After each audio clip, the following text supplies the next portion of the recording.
Burger کے گھنے درخت کے نیچے بیٹھ کر احمد نامی ایک موچی اپنا کام کیا کرتا تھا۔ پھٹے پرانے بستے سیتا اور جوتے مرمت کرتا تھا۔ تب جا کر کہیں اسے اتنے پیسے ملتے کہ وہ اپنا اور اپنے بچوں کا پیٹ بھر سکتا تھا۔ احمد غریب تھا پر دل کا بہت سادہ اور امیر تھا۔ وہ اپنے ساتھ صبح ایک روٹی لے کر آتا اور دوپہر میں وہی روٹی پانی کے ساتھ کھا کر اللہ تعالیٰ کا شکر ادا کرتا۔ روٹی کا ایک ٹکڑا لے کر اس کے چھوٹے چھوٹے ٹکڑے کر کے چڑیوں کو ڈال دیا کرتا تھا۔ چڑیاں درختوں کے پاس اس کے پاس آ کر چوں چوں کرتے ہوئے روٹی کے وہ ٹکڑے کھاتی اور پھر اڑ جاتی۔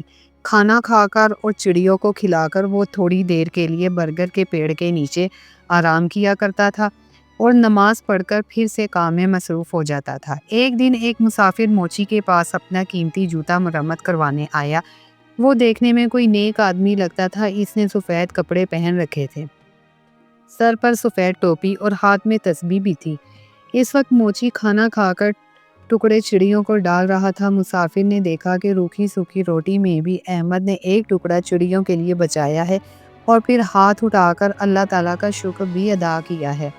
مسافر نے اسے کہا، کیوں میاں، تم سوکھی روٹی کھا کر بھی اللہ کا شکر ادا کر رہے ہو، جبکہ اس دنیا میں کتنے ایسے لوگ ہیں جو اچھے اچھے کھانے کھا اور پھل کھا کر بھی اللہ کا شکر ادا نہیں کرتے، آخر بات کیا ہے؟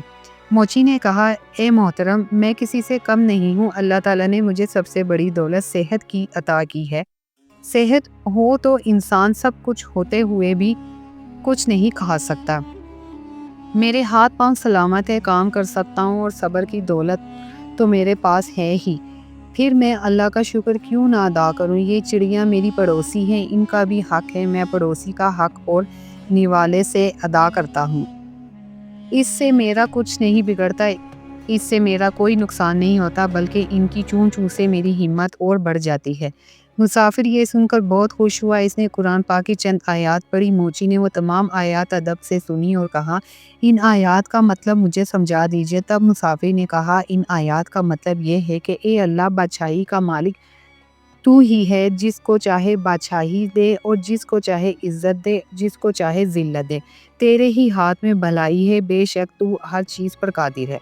موچی نے مسافر کا جوتا مرمت کرتے ہوئے کہا، میں آپ سے مزدوری نہیں لوں گا، آپ مجھے چند آیات یاد کروا دیں، میں زبانی پڑھا کروں گا۔ مسافر نے موچی کو یہ آیات یاد کرائیں اور سلام کر کے چلا گیا۔ اسے آج بہت خوشی تھی، اس نے آج بہت اچھا سودا کیا تھا۔ وہ جب بھی وقت ملتا یہ آیات پڑھتا رہتا۔ یہ آیات اسے اتنی پیاری لگتی تھی کہ وہ ننھی منھی چڑیوں کو بھی جھوم جھوم کر سناتا۔ چڑیاں جب بھی چون چون کرتی وہ کہتا، واہ بھئی واہ، آخر تمہیں بھی آیات یاد ہو ہی گئیں۔ اسی طرح کئی دن گزر گئے اور کافی دن کوئی بھی جوتے مرمت کروانے نہیں آیا۔ موچی کے پاس تھوڑے سے پیسے تھے جن کا وہ آٹا لے کر آ گیا۔ کچھ دن کے لیے تو کھانے کا انتظام ہو گیا، لیکن اس کے پاس کام ابھی تک نہیں آیا تھا۔ آٹا بھی ختم ہو چکا تھا۔ چڑیاں بھی روٹی کا انتظار کرتے ہوئے چلی گئی تھی۔ موچی نے کئی دفعہ اٹھ کر پانی پیا، اسے بھوک لگ رہی تھی، ساتھ میں اسے اپنی بیوی اور بچوں کی بھی فکر تھی۔ شام کو تھکا ہارا گھر آیا، گھر میں کوئی اناج نہیں تھا، سب لوگ بھوکے پیٹ ہی سو گئے۔ اس عالم میں 2-3 دن گزر گئے، پانی کے سوا ان کے پیٹ میں کچھ بھی نہیں تھا، سب بھوک سے نڈھال ہو گئے تھے۔ گھر میں کوئی ایسی چیز موجود نہیں تھی جسے بیچ کر آٹا یا کھانے کا کوئی سامان لایا جائے۔ موچی کی بیوی رونے لگی اور بولی، یہ معصوم بچے مر جائیں گے، 4 دن سے ان کے پیٹ میں ایک بھی دانہ نہیں گیا، ان بچوں کا کیا قصور ہے؟ سامنے والے گھر جاؤ، وہاں آج دعوت ہے، بہت سارا پکوان ہے، تم پڑوسی سے تھوڑا کھانا یا پیسے مانگ لاؤ تاکہ ان بچوں کا پیٹ بھر جائے۔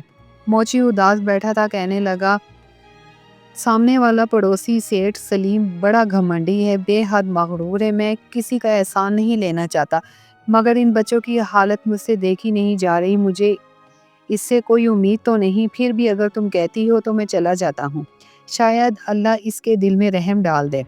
موچی اپنے پڑوسی سیٹھ سلیم کے پاس گیا اور اسے سلام کیا، ساتھ کہا کہ 4 دن کے بھوک نے مجھے مجبور کر دیا ہے کہ میں اپنے بچوں کے لیے آپ سے کھانا مانگنے آیا ہوں، یا کم سے کم آپ مجھے کچھ پیسے ہی ادھار دے دیں، میرے پاس جیسے ہی پیسوں کا انتظام ہوگا میں آپ کو واپس کر دوں گا۔ بچوں کی حالت مجھ سے دیکھی نہیں جا رہی، آپ کو یقین آئے تو آپ میرے گھر چل کر دیکھ لیں، اگر آج بھی ان کو کھانے کے لیے کچھ نہ ملا تو وہ مر جائیں گے۔ پڑوسی نے ہنستے ہوئے کہا، ارے تو بڑا چالاک ہے، گھر کے باہر دیکھ کے دیگے پکتی ہوئی خوشبو دیکھی تو سوچا کیوں نہ مانگ کر کھانا لا کر مزے سے اڑاؤں۔ ارے بھائی، محنت کر پیسے کما، بڑا مشکل کام ہے، میں نے بھی بہت محنت کی ہے تب کہیں جا کر یہ گھر بنا ہے، تو جیسے مفت خورے پر پیسہ کیوں ضائع کروں۔ اب جا بھاگ جا۔ موچی بیچارہ خاموش کھڑا رہا۔ پڑوسی نے اپنے نوکروں کو آواز دے کر کہا، ارے ذرا اس کمینے موچی کو دھکا دے کر گھر سے باہر تو نکالو، تو کھانے کی خوشبو پر فقیروں کی طرح لپک آیا ہے۔ میرا پیسہ حرام کا نہیں جو ان پر ضائع کروں۔ تو تین نوکر بھاگتے ہوئے آئے اور موچی کو دھکا دے کر گھر سے باہر نکال دیا۔ موچی میں طاقت تو تھی نہیں، دھکے کھا کر نیچے گر پڑا۔ نیچے پڑے پتھر سے پیشانی ٹکرائی اور خون بہنے لگا۔ جیسے تیسے کر کے اٹھا اور پیشانی پر ہاتھ رکھا اور مسجد کی طرف چل دیا۔ اس حال میں گھر جانے کی ہمت نہیں تھی اس کے اندر۔ بچے تو کھانے کی آس لگائے بیٹھے تھے، باپ کا انتظار کر رہے تھے۔ مسجد میں جا کر اس نے پہلے تو پیشانی صاف کی اور پھر وضو کر کے نماز پڑھی اور پھر دعا میں اللہ تعالیٰ سے رو رو کر گناہوں کی معافی مانگی۔ روتے روتے کہنے لگا، اے اللہ، بادشاہی کا مالک تو ہی ہے، تو جسے چاہے عزت دے اور جسے چاہے ذلت دے، تیرے ہی ہاتھ میں بھلائی ہے، تو ہر چیز پر قادر ہے۔ وہ موچی بیچارہ روتا جا رہا تھا اور یہ آیات پڑھتا چلا جا رہا تھا۔ اتنے میں مسجد میں ایک آدمی آیا۔ اس نے موچی کی زبان سے یہ الفاظ سنے اور اس کے دل پر گہرا اثر ہوا۔ اس نے وضو کر کے نماز پڑھی اور موچی کو سلام کیا اور کہا، میں ایک تاجر ہوں اور اپنا سامان لے کر اس شہر نوشہرہ میں آیا ہوں۔ آتے ہی مجھ پر یہ مصیبت ٹوٹ پڑی کہ میرا وفادار ساتھی مر گیا اور اب مجھے ایک ملازم کی ضرورت ہے۔ تم بھی اللہ کے گھر میں ہو اور میں بھی اللہ کے گھر میں ہوں۔ اگر تم میرے ساتھ کام کرو تو میں وعدہ کرتا ہوں کہ تمہیں تمہارا حق پورا دوں گا، اور تم بھی وعدہ کرو کہ وفاداری سے کام کرو گے۔ موچی نے اللہ کا شکر ادا کیا کیونکہ اللہ تعالیٰ نے اس کی دعا سن لی تھی۔ اس شخص نے موچی کو کچھ رقم دی۔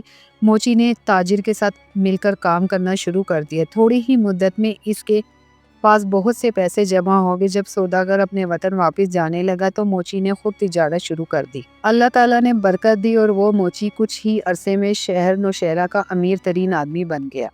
اس نے ایک خوبصورت گھر بنوایا اور وہی آیات جو وہ ہر وقت پڑھتا تھا ایک پتھر پر لکھوا کر اپنے مکان پر لگوا دی۔ اس کے ہاں کئی نوکر کام کرتے تھے۔ باورچی خانے میں بہت سارا کھانا پکتا تھا۔ کوئی غریب آدمی آتا تو موچی اسے عزت سے بٹھاتا، کھانا کھلاتا اور اس کی مدد کرتا۔ برگر کے درختوں پر جو چڑیاں رہتی تھی وہ انہیں بھی بھولا نہیں تھا۔ وہ اب بھی ہر روز انہیں ڈھیر سارا دانہ ڈال کر آتا۔ ایک دفعہ سردی کا موسم تھا، بارش ہو رہی تھی کہ تبھی دروازے پر کسی نے دستک دی۔ نوکر نے دروازہ کھولا تو ایک آدمی پھٹے پرانے کپڑوں میں باہر کھڑا کانپ رہا تھا۔ نوکر اسے اندر لایا اور اسے کپڑے لا کر دے دیے اور باورچی خانے میں لے جا کر اسے گرم گرم کھانا لا کے دے دیا۔ اس آدمی کی حالت دیکھ کر نوکر رونے لگا۔ اتفاق سے موچی اس وقت جاگ رہا تھا۔ اس نے نوکر کو روتے دیکھ کر پوچھا، کیا بات ہے؟ اس نے کہا، حضور، آپ کے دروازے پر جو آیات لکھی ہیں ان کا مطلب آج مجھے سمجھ آیا ہے۔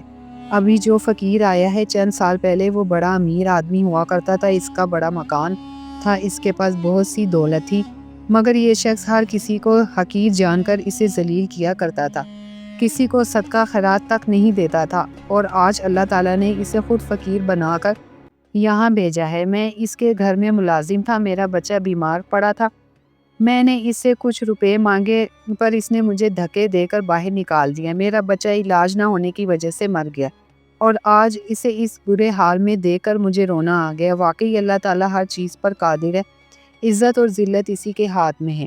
موچی دوسرے کمرے میں گیا تو اس نے دیکھا کہ اس کا وہی مغرور پڑوسی سیٹھ سلیم بیٹھا ہے جس نے اسے دھکے دے کر باہر نکالا تھا۔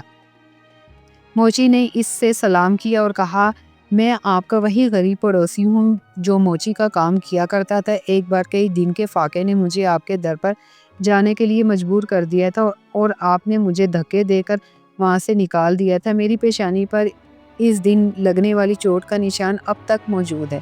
پڑوسی نے موچی کو پہچان لی اور روتے روتے کہنے لگا، اللہ تعالیٰ نے مجھے سزا دی ہے، میرا سارا کاروبار تباہ ہو گیا، بیوی مر گئی اور بچے آوارہ ہو گئے، میں خود بیمار ہو گیا ہوں، گھر بھی بک گیا ہے، نہ سر چھپانے کو جگہ ہے اور نہ ہی کوئی آسرا۔ سچ کہتے ہیں کہ جو بھی دولت پر غرور کرتا ہے اس کا انجام برا ہوتا ہے۔ واقعی اللہ تعالیٰ جسے چاہے عزت دیتا ہے اور جسے چاہے ذلت دیتا ہے۔ اسی کے ہاتھ میں بھلائی ہے اور وہی ہر چیز پر قادر ہے۔ موچی نے کہا ہر چیز اللہ تعالیٰ کے اختیار میں اور اللہ تعالیٰ کی ذات کے علاوہ کسی پر بھی بھروسہ نہیں کرنا چاہیے۔ بھائی پیسہ کیا ہے، آنی جانی چیز ہے، اس پر غرور کرنا اچھی بات نہیں۔ خیر اب تمہیں بہت سزا مل چکی ہے، سچے دل سے اللہ تعالیٰ سے توبہ کرو، اللہ تعالیٰ اپنے بندوں پر بڑا مہربان ہے، وہ ضرور تمہاری توبہ قبول کرے گا۔ میں تمہیں کچھ رقم دیتا ہوں، اس سے تجارت کرو، اللہ تعالیٰ تمہاری مدد کرے گا، بے شک اللہ تعالیٰ ہر چیز پر قادر ہے۔